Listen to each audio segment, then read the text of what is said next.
السلام علیکم ناظرین، B A second year subject Urdu کی آن لائن کلاس میں آپ سبھی کا خیر مقدم ہے۔ آج ہم پیپر سیکنڈ شاعری اور ترجمہ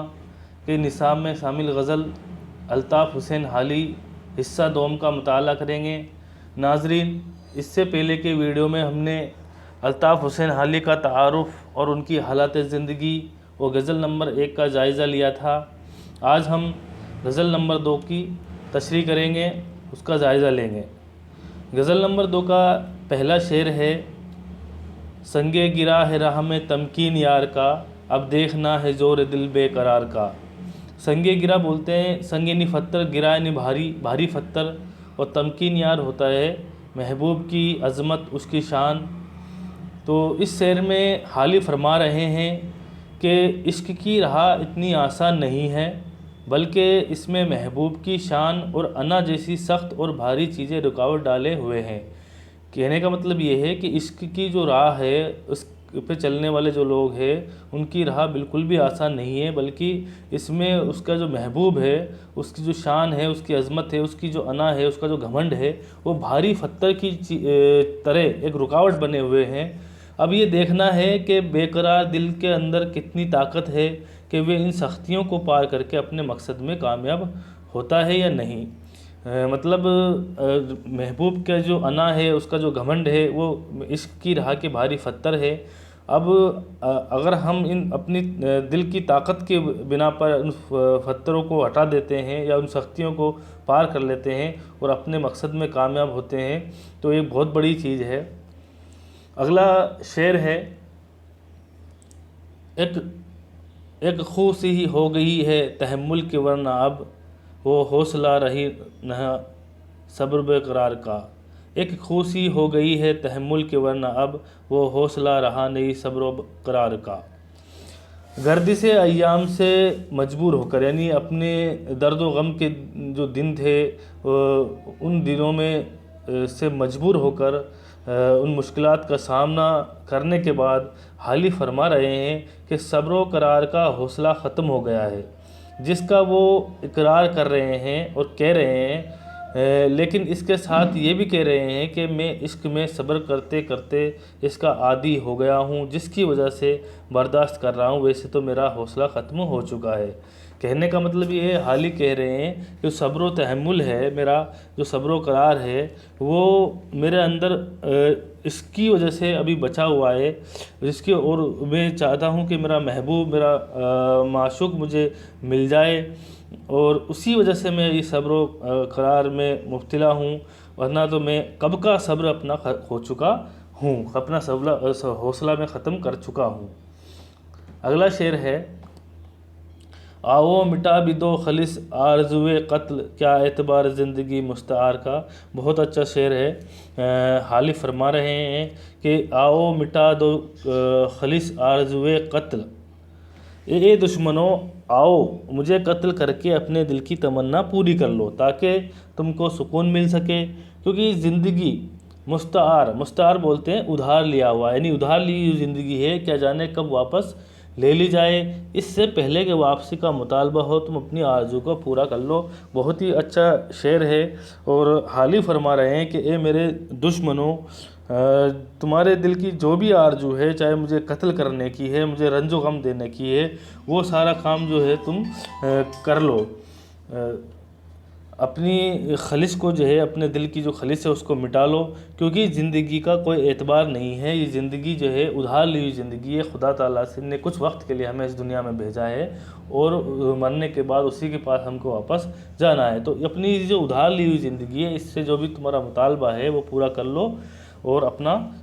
دل کی خواہشیں پوری کر لو۔ اگلا شعر ہے: ہم خوش کبھی ہوئے ہو تو غم ناگوار ہو، ملتا نہیں محل غلائے روزگار کا۔ اس شعر میں حالی اپنی قسمت کو رونا رو رہے ہیں، اپنی بدقسمتی کا اظہار کرتے ہوئے فرما رہے ہیں کہ ہم کو کبھی خوشی ملی ہی نہیں، ہمیشہ غم ہی ساتھی رہا، اور محبوب کا گلہ اور شکایت ہی ہماری زبان پر رہے، تو پھر بھلا ہم کیسے وقت اور زمانے کی شکایت کرتے، ایک غم سے فرصت ملتی تو ایسا ہوتا ہے۔ یعنی اپنی قسمت کا رونا روتے ہوئے حالی فرما رہے ہیں کہ ہمیں کبھی زندگی میں خوشی ملی نہیں، اور محبوب کا گلہ اور شکایت ہماری زبان پر رہے تو پھر بھلا غم کیسے، کیونکہ ہم دوسرے ایک محبوب کے شکایت اور غموں کو ہی ہم نے ایک غم مان لیا، اور دوسرا غم ہمیں زندگی میں کبھی ملا ہی نہیں، اور اس کی ہم نے کبھی شکایت نہیں کی، اور اسی چیز سے ہمیں کبھی فرصت بھی نہیں ملی، تو اسی میں ہم نے پوری زندگی گزار دی۔ اگلا جو شعر ہے، سمجھو مجھے اگر تمہیں ہے آدمی کی قدر، میرا ایک اتفاق نے مرنا ہزار کا۔ محبوب سے مخاطب ہوتے ہوئے شاعر فرما رہے ہیں کہ اے محبوب، اگر تمہاری نظر میں انسان کی قدر و قیمت ہے تو پھر مجھ کو سمجھو کہ میری نظر میں تمہاری کیا اہمیت ہے۔ اگر تم نے میری طرف توجہ نہ کی تو پھر ہزاروں ایسے ہوں گے جو تمہارے ہاتھوں سے مریں گے، اس لیے تجھ کو تختہ ستم بنا کے دوسرے لوگوں کی جان بخش دو۔ بہت اچھا شعر ہے۔ حالی فرما رہے ہیں کہ اگر تمہاری نظر میں کسی انسان کی قدر و قیمت اگر ذرا سی بھی ہے تو اس چیز کو تم سمجھو کہ میں تم سے کتنی محبت کرتا ہوں، اور اگر تم نہیں سمجھو گے تو میں مانوں گا تم نے ہزاروں لوگوں ایسے ہوں گے جو تمہارے عشق میں مبتلا ہوا ہوں گے اور تمہارے ہاتھوں مر چکے ہوں گے، تو تم ان اور آنے والے لوگوں کو مرنے سے بچانے کے لیے بڑھیا ہے کہ تم مجھے ہی اتنے رنج و غم دے دو، مجھے ہی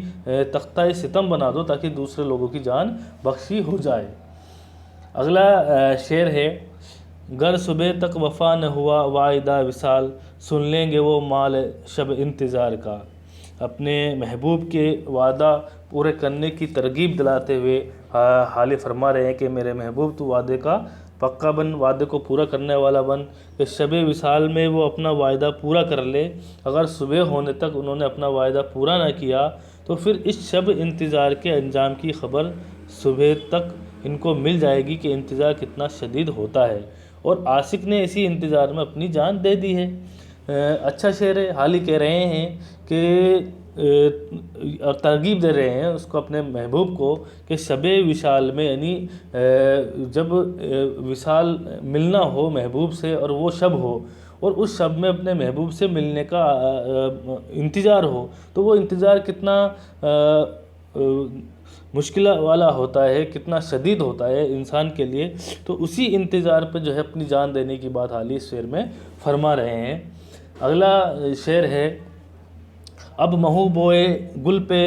ہوا کب دل ہزی، ہم کو چمن سے یاد ہے جانا بہار کا۔ اب مہوے بوئے گل پہ ہوا کب دل ہزی، ہم کو چمن سے یاد ہے جانا بہار کا۔ بہت اچھا شعر ہے۔ حالی ہر طرف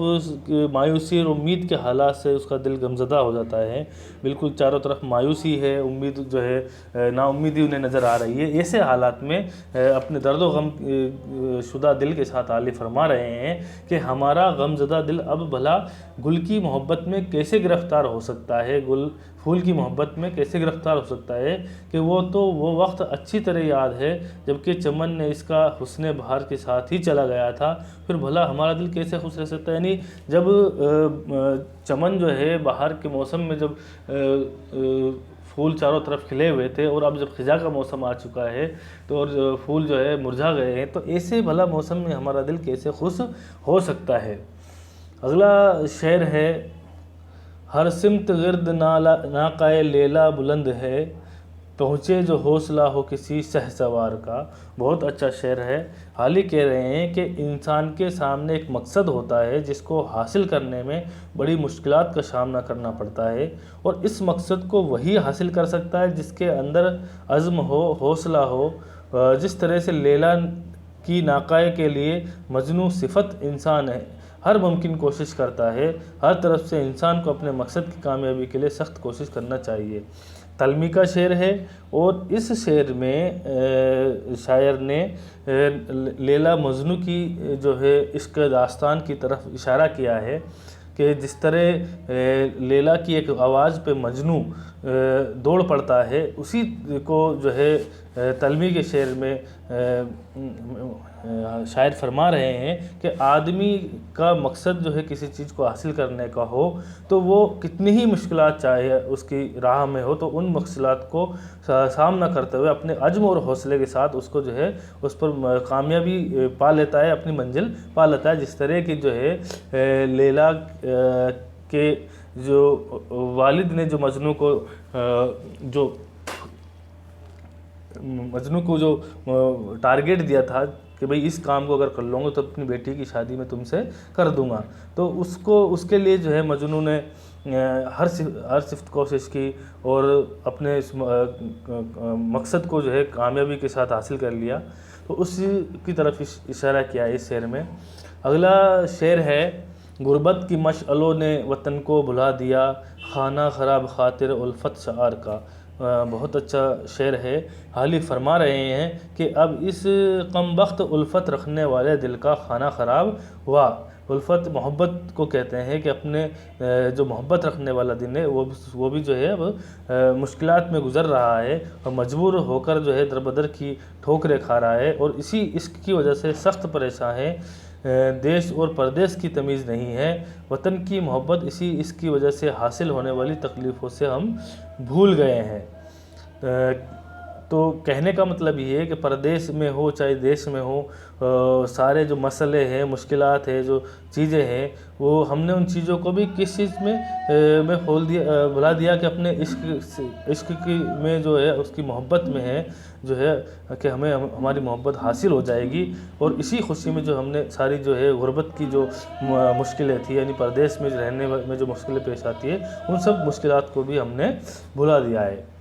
آخری شعر ہے، مقطع کا شعر ہے۔ حالی فرما رہے ہیں، حالی بس اب یقیں ہے کہ دلی کے حور ہے ذرہ ذرہ مہر فضا اس دیار کا۔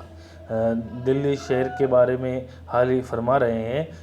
کیونکہ شہر دلی میں حالی کا بہت آنا جانا رہا، روزگار کے سلسلے میں کبھی پانی پت کبھی دہلی، اور دہلی میں اپنی زندگی کا بہت سارا وقفہ ان نے وہاں گزارا اور آخری وقت بھی وہیں گزارا، وفات بھی حالی کی شہر دہلی میں ہوئی۔ تو ان سے وہاں ان کی محبت، ان کا لگاؤ جو تھا اس کے متعلق وہ فرما رہے ہیں کہ شہر دہلی کی تعریف کرتے ہوئے کہہ رہے ہیں کہ اس سے ملنے والی بے پناہ محبت کی وجہ سے اب حالی شہر دہلی کے ہی ہو کر رہ گئے ہیں، کیونکہ جو الفت اور محبت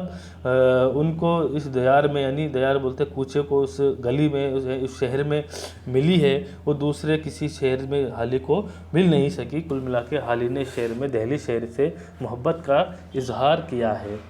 شکریہ ناظرین، حالی کی غزل نمبر 2 پوری ہوئی، کل ہم حالی کی غزل نمبر 3 کا مطالعہ کریں گے۔